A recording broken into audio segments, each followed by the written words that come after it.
So now we're going to go through the 7 principles of creating more fan engagement. I'm going to pre-warn you that what I'm about to talk about is tricky, okay? And some of you might be offended by it. If you really are, though. Anyways, you won't be offended by it. But however,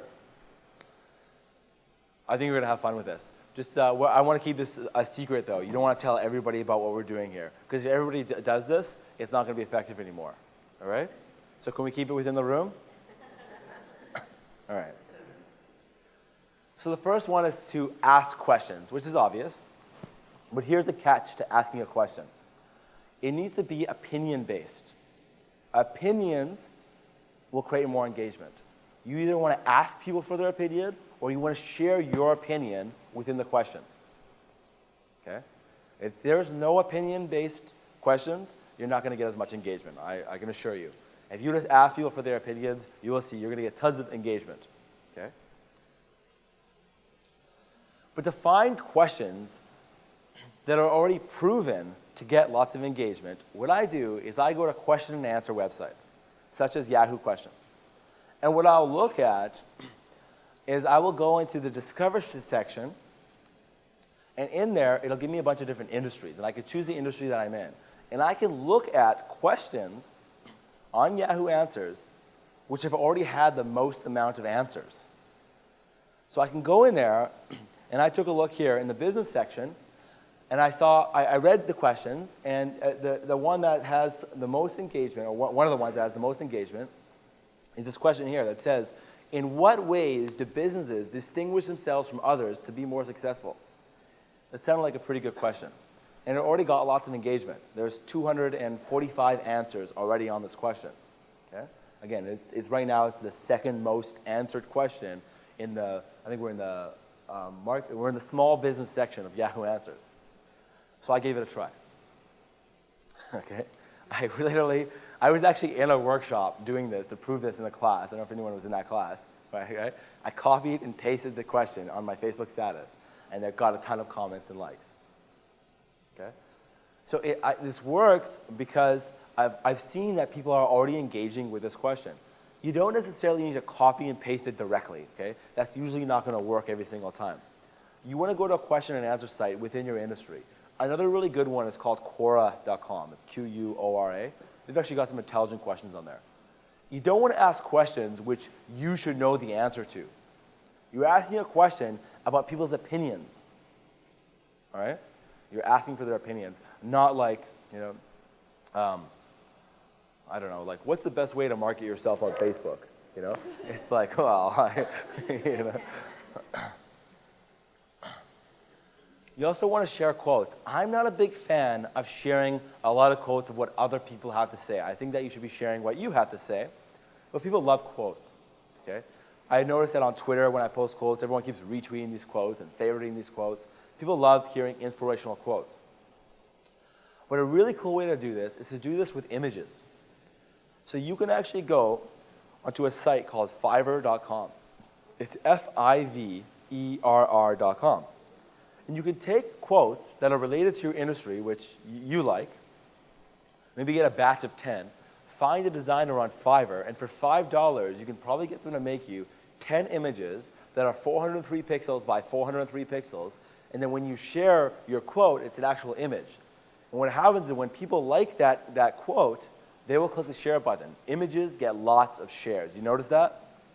Everyone notice that on Facebook? You get lots of shares on your images. So what you'll notice with these quotes here is at the bottom, there's actually a website.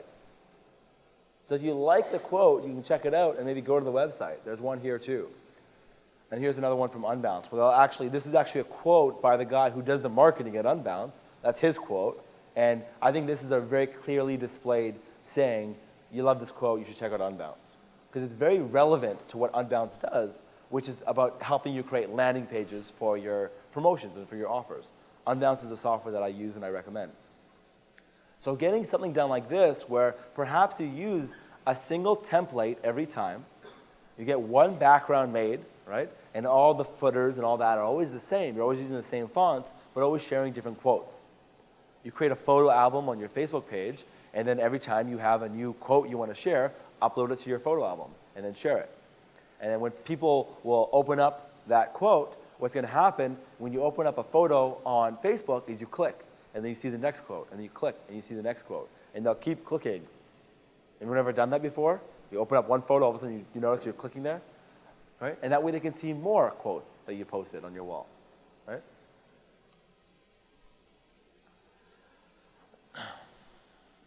So the next one is stories and articles. You want to find stories that are preferably shocking news, okay? Or going against what other people are saying. A really great way to do this is to go to social bookmarking sites like reddit.com. And what I do is I'll look at top stories. These are the most shared and most voted up, most thumbed up articles on these websites. And here's where you can find really good, shocking articles. You can also do a search for articles within your industry. There are plenty of social bookmarking websites. Another one that I use often is called stumbleupon.com. If you want to do a search for social bookmarking websites on Google, you could probably find a social bookmarking website within your industry. And when you do write articles, you want to share those articles on social bookmarking websites because people will share and vote them up. It's a way of creating virality for articles. Another thing I'll do is I'll go to a news site, and I'm using Yahoo here because it's a general news site, but I'll go to news sites like Mashable and TechCrunch, things related to social media. And if I want to share an article which I know people will like, comment, and share on, what I do is I go to the website and I look at top articles or trending articles. And I'll choose the article that's already trending. And I'll look at it, and it's already got thousands of comments. People are already responding and reacting. Most often, the article that's getting shared and trended the most is the article with the best headline. That's the truth. There's been studies out there that show that people will go to an article and automatically share it, but their time on site, on that page of that article, wasn't long enough for them to even read the article. So they're just going to the site and sharing it because of the headline. Okay? So you want to find articles that are attention-grabbing. Okay? So just go and look at the top and trending articles on news sites related to your industry.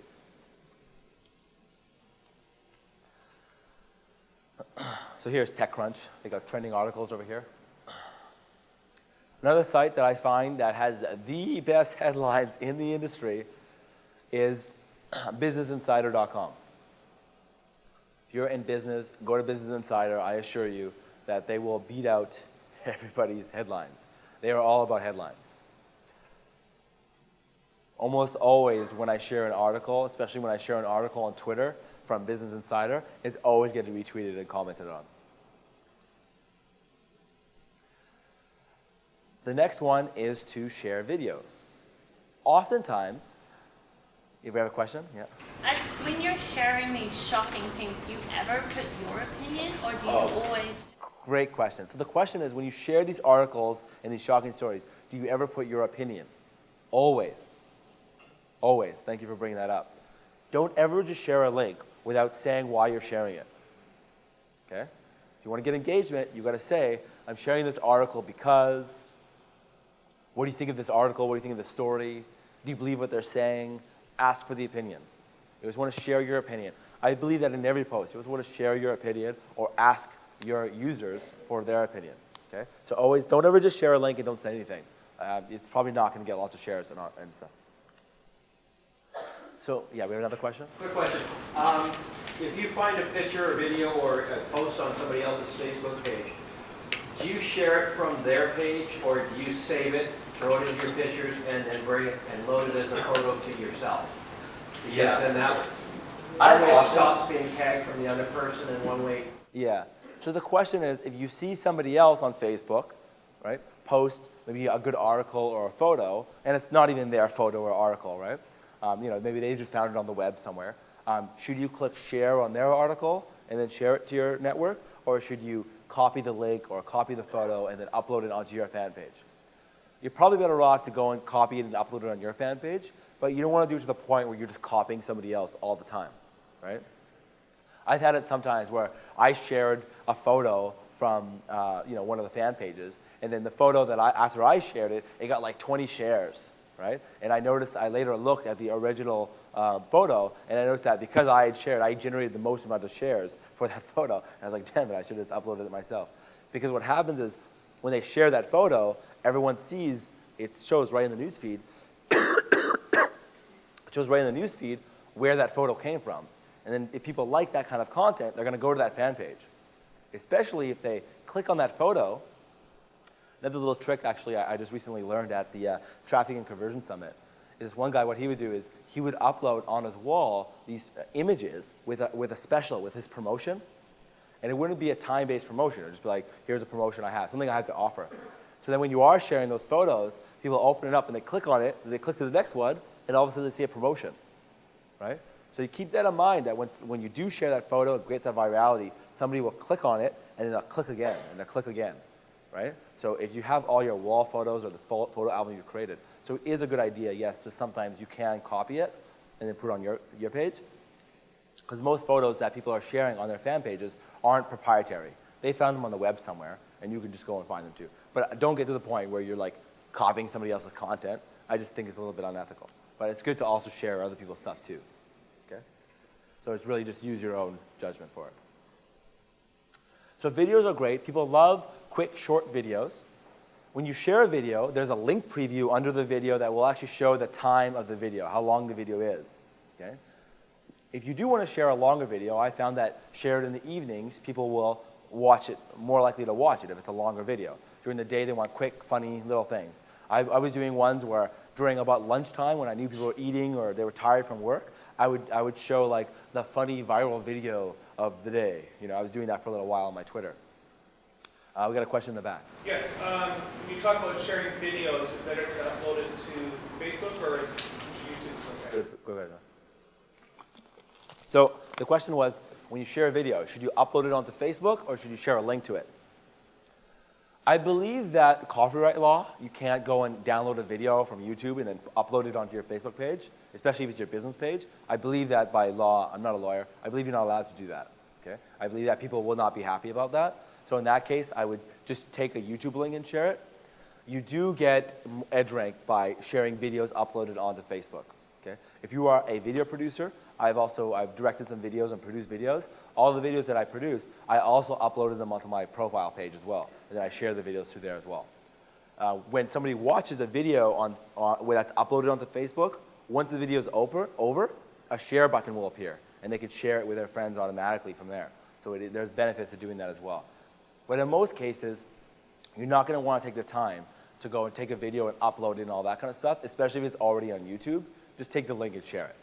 Again, it's really about getting that engagement, you know, and you don't want to spend all day on this as well, because uploading will take a while, right?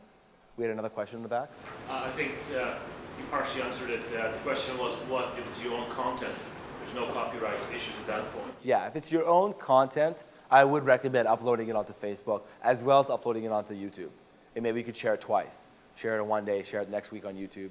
Right? The 403 by the 403 is at 72 dpi? Can you speak up? I can't hear you. The 403 by 403 photo is at 72 dpi, or does it matter? I don't know I don't know. Yeah. That was a very specific design question. I have no idea what he was talking about even. The answer is yes. Yeah, absolutely. So to find videos that you know people are going to engage with, youtube.com/charts will show you the most popular videos of the week, or of the day, of the month, or of all time. It'll also show you the most popular channels on YouTube for you to follow or subscribe to. So it's youtube.com/charts. To see videos that are trending, like on the day, this is real time, youtube.com/trends. This will show you trending videos, videos that are just going viral. There's a really good educational program on YouTube called Equals3. Equals3 by a guy named Ray William Johnson. And what he does is he reviews viral videos in a very educational manner. Nobody watches that show, do they? No, okay, because nobody got that joke. Everybody watched Equals3 and watched the educational manner that he has. Nobody got this joke, which was horrible, okay? It's very inappropriate show, okay? Not for kids. What's that? Yeah, he's extremely rude, okay? Lots of male organ jokes. Yeah. Equals 3. Equals 3, yeah. Parental discretion. But I watch that show on a regular basis. That's where I learn all my swear words, all my inappropriate jokes. What's that? Yeah. But yeah, I will watch that show. He'll review a viral video. I'll go look it up, and sometimes I'll share. I won't share his video because it's so vulgar. I'll go and find a viral video and share it. It's usually in the description of his video. I, for a long time, hated these updates, okay? I really did. But I've been seeing them more and more, okay? Can anybody guess what the line stands for? Okay? So what they are fill-in-the-blank answers. The reason I don't like them is because I feel like they don't really have that much depth, and they're almost like a cheap way of getting comments. However, it's okay to do. And it's also good because when you get people commenting and make it really easy for them to comment, right?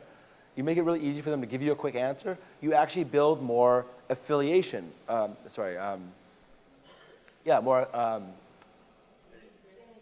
Affinity, sorry.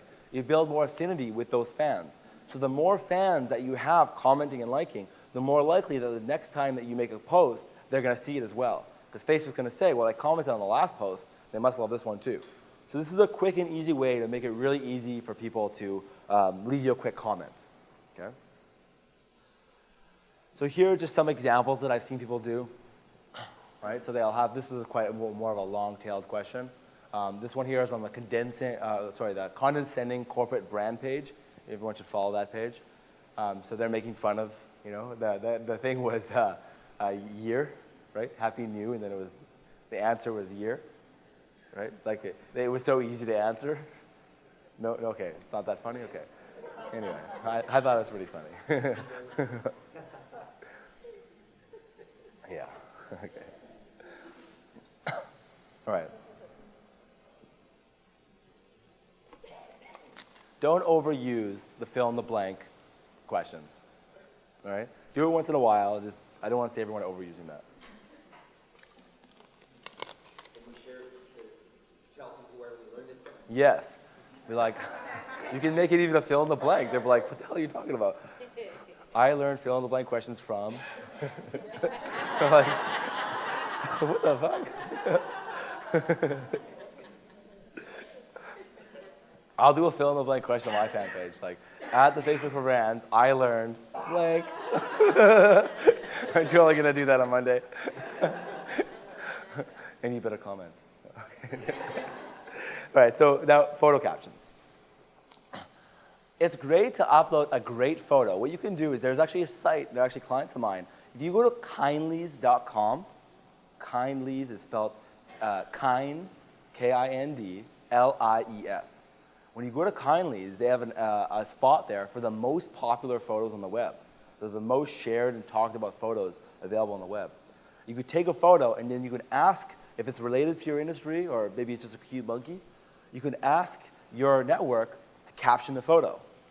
If it's an interesting photo and you think people can come up with something, you don't want to make it too hard, right?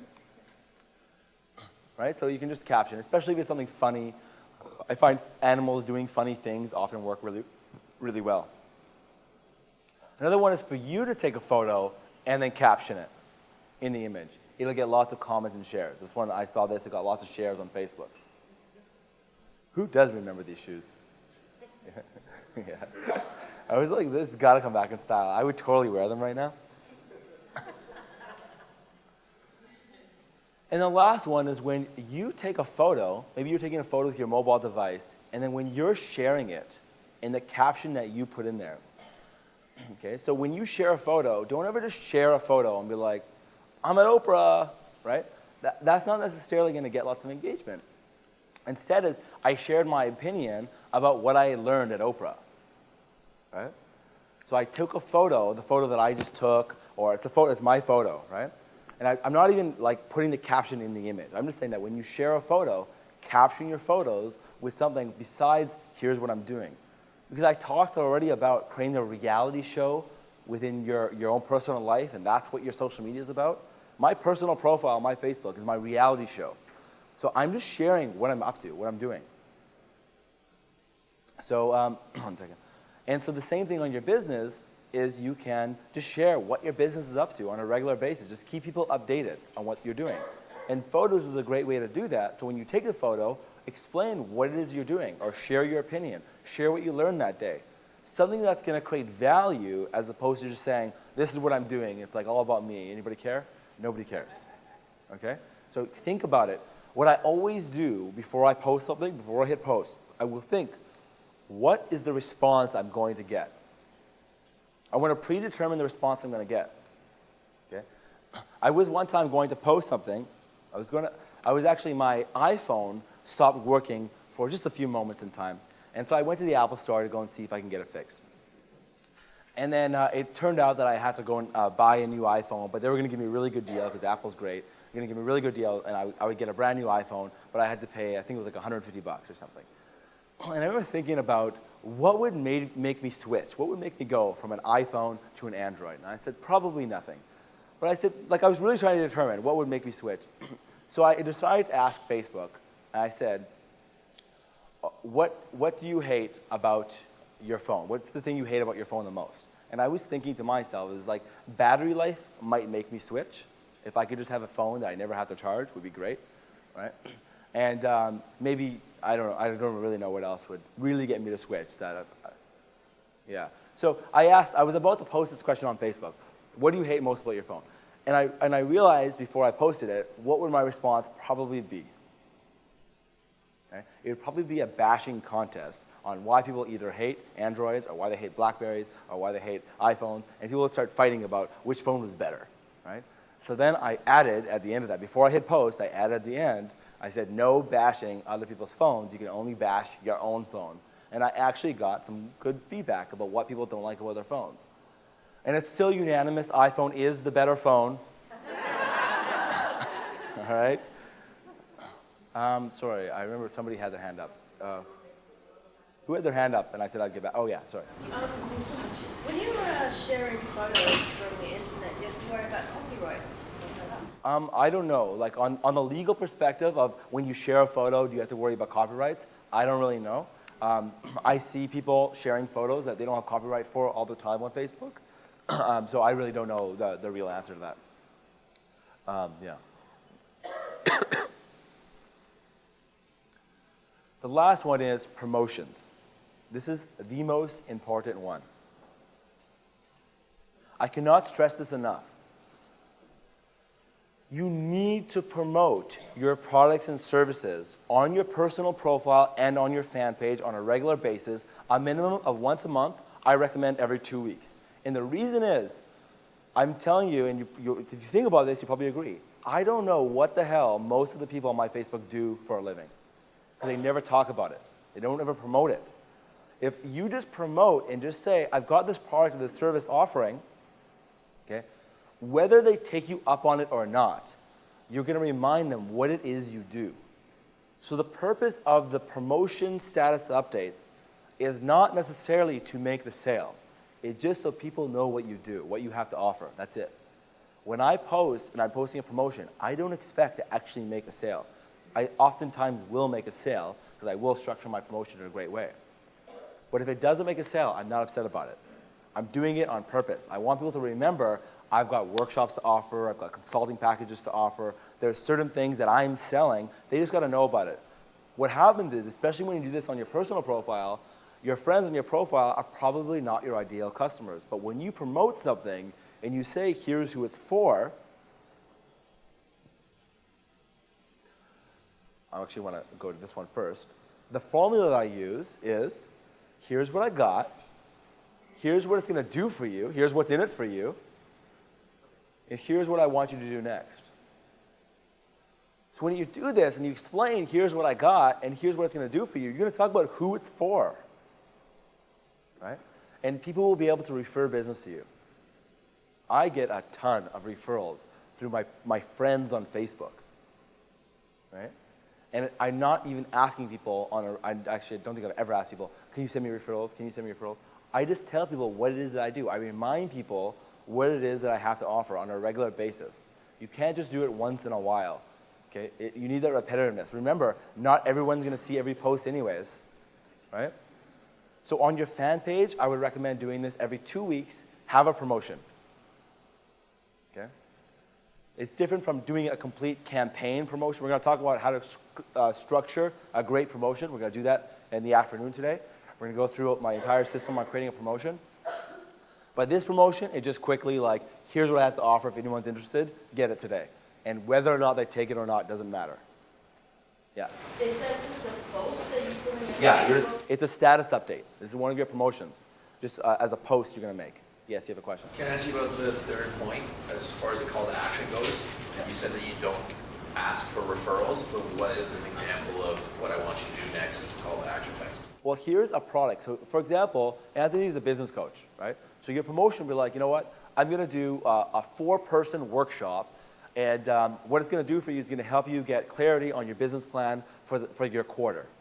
And what I want you to do right now is if you're interested in this, I need you to email me and answer these 4 questions. And if you qualify, I'll let you into this workshop. That's your call to action, for example, right? It's actually really qualifying somebody. If you did something like that, I bet you it would work. Once I made an update where I said, hey, I'm going to do a 1-day workshop on creating social media campaigns. And I said, if you're interested, I can't remember what I said, leave a comment below or email me.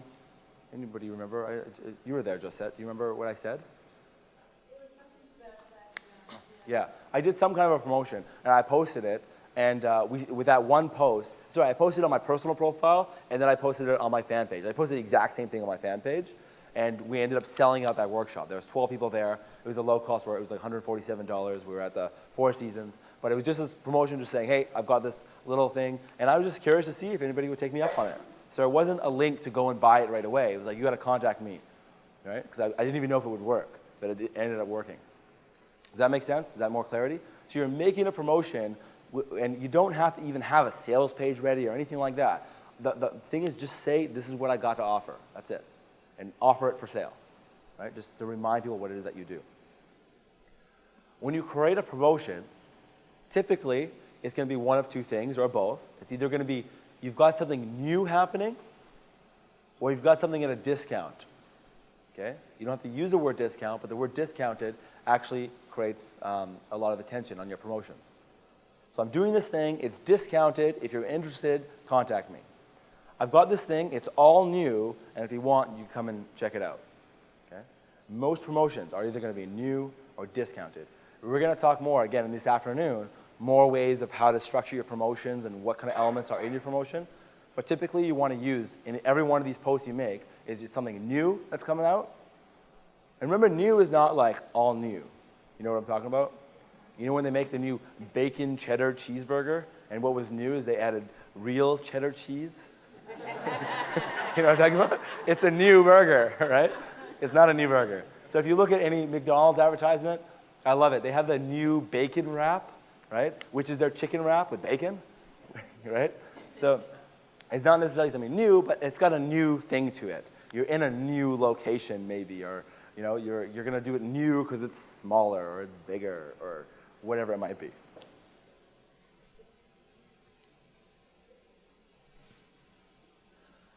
If you have more than 400 fans, you can use the Offers app. Okay, we already talked about this. So create your promotion, create your offer. If you don't want to do this whole promotion, like you don't want to make it a post, create an offer. Do an offer every 2 weeks on your fan page. Do one every week. Okay? You want to promote on a regular basis as well as all the other stuff. I'm not saying just promote. Do all the other stuff, but don't forget, you need to promote.